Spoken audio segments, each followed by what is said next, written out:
Hello students, welcome to the 2023 March Madness Tournament.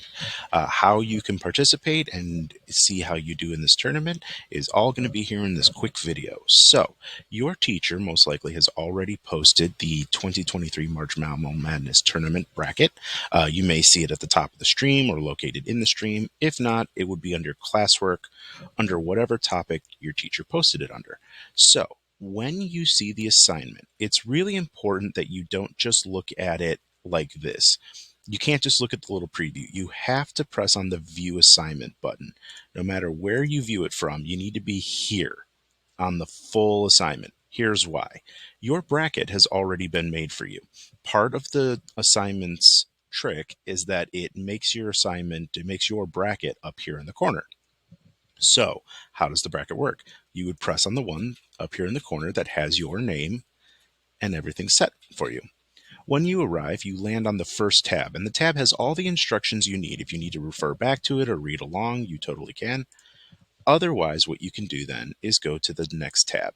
This is your bracket. If you've ever done any kind of March Madness tournament for basketball or other sports, you might feel like this is very familiar. It's based off the same idea where, hypothetically, mammals are pitted against each other in mock scenarios to see who will progress through the tournament and be the overall champion. Your teacher will have more detail on it, as well as some resources and videos.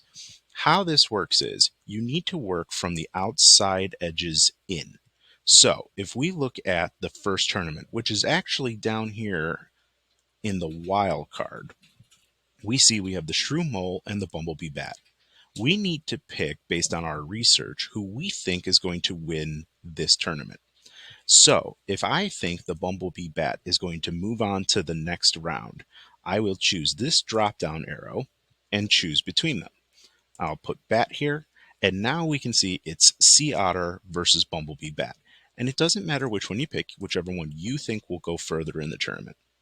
And that's how these drop downs work. They look at the two choices to the side, and then you pick as you go. So up here, if we pick between the first two here, if I think the four-striped grass mouse is going to win, I choose them. And if I go to the next tournament and I think the giant striped mongoose is going to win, I choose them. In the Sweet 16 tournament, I can see my two choices are based on the ones I think we're going to win before. So I think the mouse is going to go further. If you look here, if I go to the next one, there's no other choices because I haven't done this part of the tournament yet. So it's really important to go through each of the sides and work your way in. It works the same way over here where we have our eagle versus our fly. I need to pick who I think is going to win. And then I have an octopus versus a puffer fish. And if I think the puffer is going to win, now in this one, I can choose between those two. And it's important to work your way in because you will keep going until you get down to these three. The two who you think will be in the championship, and right here in the middle, who you think is the overall winner. Use your time to research, go through this. There will be a due date for when the tournament bracket is to be submitted because the first tournament is March 13th. So the wild card over here in column B is March 13th. As the tournament progresses over the coming weeks, you'll need to make sure you have all your picks in. You have to do it all in one time, though. You can't do it as the tournament goes because that would be what we call cheating. So once you've made your picks, you can look here on the tournament results tab. Now, there's nothing you can do in the tournament results tab. This is an auto-filling sheet that as the tournament progresses, the winners will start appearing here so you can keep up with it. The Your Points tab shows you right here who you picked and how many points you're going to get. Now, each round carries multiple points. So you can see the first round has 1 point, the second round has 2 points, the Sweet 16 gives you 3, the Final Roar 8, the Champion 13. So don't be too disheartened if some of your first round picks don't get through. As long as you have a couple moving on, you can earn more points later in the tournament. And that's it. Once you've created your bracket, you've fully filled it in and have all your choices, you're on to the next step. The next step is to submit it. So back here on the assignment, there is this Google form. You need to use this Google form to submit your sheet. Put your first and last name, which teacher you have for science, which class period you're in, and then right here, you will add your files. So if I fill this out for our student here, and they have Miss Vash, During second period, they will add their file. It's really important that you click on My Drive and submit the Google Sheet. The points can only be calculated if you're using a Google Sheet, no other spreadsheet files. So to find it, if you don't see it right away, you can come up here and search for 2023 March, and it should be your most recent file here on the left. You can see this student has played this tournament a few times.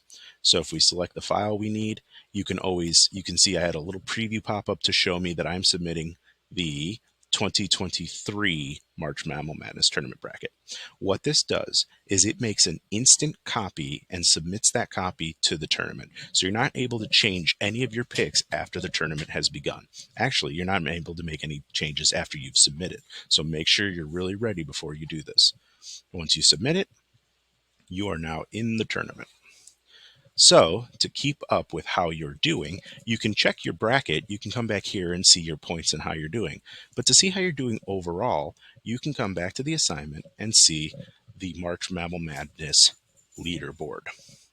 The tournament is broken into 3 categories. The first category is the entire school. So anybody participating, including staff, students, and anybody else who wanted to join this year, can be seen here on the main board.